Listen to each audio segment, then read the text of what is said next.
Patrick Holloway counted empty seats, not from grief, not from drama, but the way an electrical engineer counts anything. Precisely, automatically, without sentiment. He needed something to do with his hands while he crossed that stage alone. Diploma case in hand. Camera flashes lighting up other families around him. A mother in the third row sobbing into her husband's shoulder because her son had just shaken the dean's hand. Patrick counted because if he let himself think about row F, about the 4 seats he'd reserved with handwritten name cards that had been empty since the ceremony began, he would have stopped walking entirely. His name is Patrick Holloway, 38 years old, lead electrical engineer in Columbus, Ohio. And on that Saturday in May, he held a master's degree in electrical systems engineering that had cost him 4 years of night school, weekend labs and quiet compounding sacrifice. His wife Jessica wasn't there. His daughters Emma and Lily weren't there. His stepson Braden wasn't there. And before you hear the rest, you need to understand what those 4 years actually cost him. People hear night school and picture something manageable. This was not that. This degree consumed every Saturday morning for 4 years, while his daughters played soccer, and he sat in a Columbus lecture hall with cold coffee reviewing power grid theory. It cost him Christmas breaks, fishing trips with his father-in-law, date nights, sleep, and entire seasons of his family's life. Jessica had been there when he enrolled. She'd heard his vision, a modular microgrid system for rural energy distribution, a patent idea sketched on a legal pad that a master's degree could turn into something real. She'd looked him in the eye and said she was proud of him. Do it so he did, and on the day he crossed that stage, Jessica was 40 minutes away in Dublin, Ohio, standing in the backyard of her ex-husband's new 5,000-square-foot home, holding a glass of champagne while their children watched him cut a ribbon on a brand-new outdoor kitchen. Patrick didn't know that yet. He found out when he walked off the stage. To understand what happened, you have to understand Todd Barfield. Jessica's ex-husband was not a villain in any obvious way. He was charming, financially successful, the kind of man who fills rooms and throws catered parties with perfect lawns. He paid child support on time and took the kids on ski trips. But he was quietly inconsistent in ways that mattered, missing school presentations for client dinners, cancelling weekend visits for golf tournaments, making promises that evaporated. He always came back, though, with something bigger, something shinier, something that made the children forget they were ever disappointed. And children who love a parent will take the shiny thing every time. Jessica had described this pattern to Patrick in the early months of their relationship, sitting at his kitchen table while his daughter Emma slept upstairs. She'd called it exhausting, watching the kids choose glitter over substance. Patrick thought she was immune to it. He was wrong. What he didn't see until much later was that 7 years married to Todd had wired certain values into Jessica beneath the surface.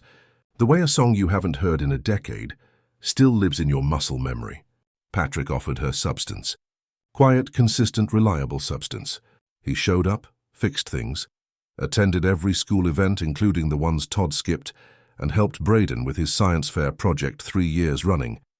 But he wasn't spectacular, and somewhere in year 2 of the master's program, while Patrick was buried in coursework and Jessica was spending more time coordinating with Todd over school schedules, the contrast between the two men began working against him in ways he couldn't see.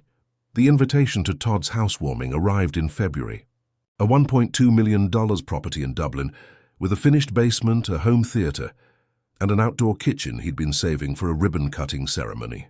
The date, same weekend as Patrick's graduation.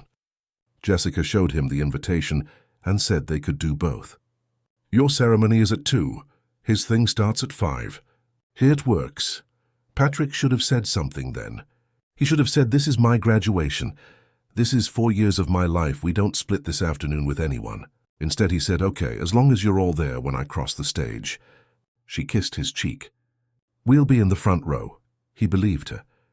The week before graduation, Todd called and said the outdoor kitchen installation had been rescheduled. The ribbon cutting was moving to noon. He wanted the kids there early. He'd rented a bouncy castle and hired a DJ. Jessica appeared in Patrick's office doorway that night while he was finishing his final project presentation. Todd's thing moved earlier, she said, to noon. His ceremony was at 2. She stood in the doorway with the expression of someone who has already made a decision and is looking for permission to not feel bad about it. Patrick asked her directly, "Will you be at my ceremony?" "Of course," she said. But she said it the way people say of course when they mean probably.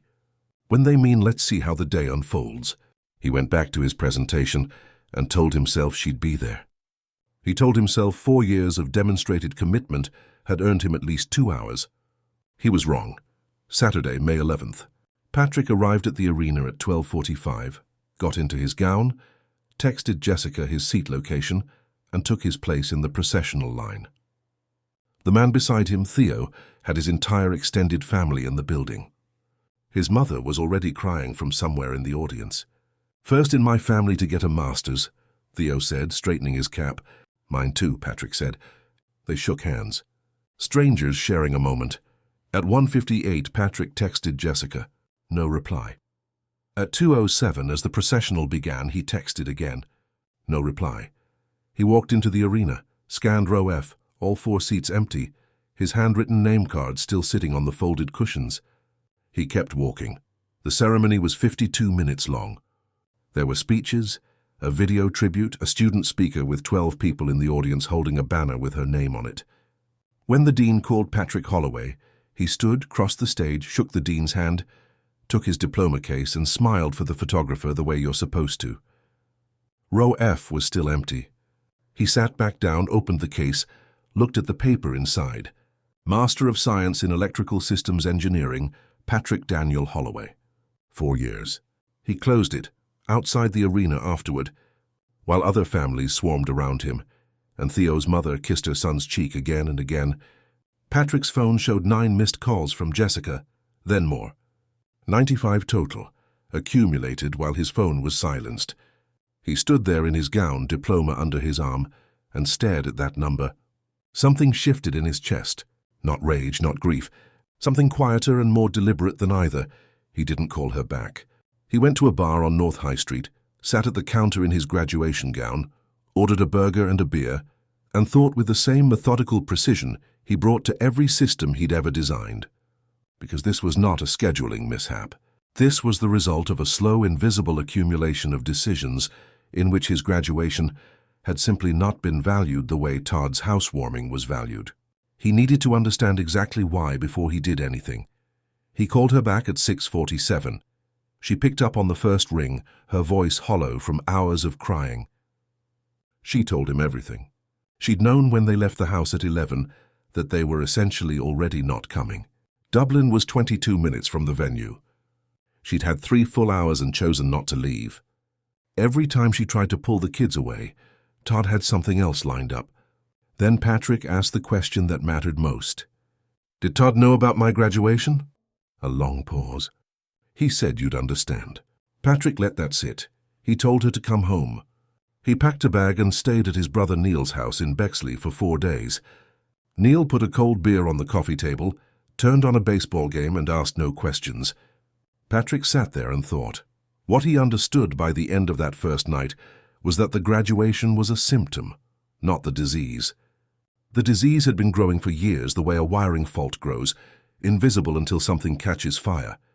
Jessica's unconscious warmth when she spoke about Todd, the way the kids mentioned his name like a weather system. The way Patrick's 4 years of sustained quiet effort had become background noise while Todd's spectacles remained foreground. He'd been building. Todd had been performing. And in a house where children learn what to value by watching the adults around them, the performer had been winning. But here is the thing about an engineer in a moment of clarity. You don't just identify the failure point. You redesign the system. Monday morning, Patrick called Jeffrey Aldrich in Cincinnati. He'd been quietly developing a patent on his microgrid system alongside his coursework, and Aldrich Energy Solutions had been interested for months. Patrick had been slow-walking the deal. He was no longer slow-walking anything. He told Aldrich he wanted to move forward.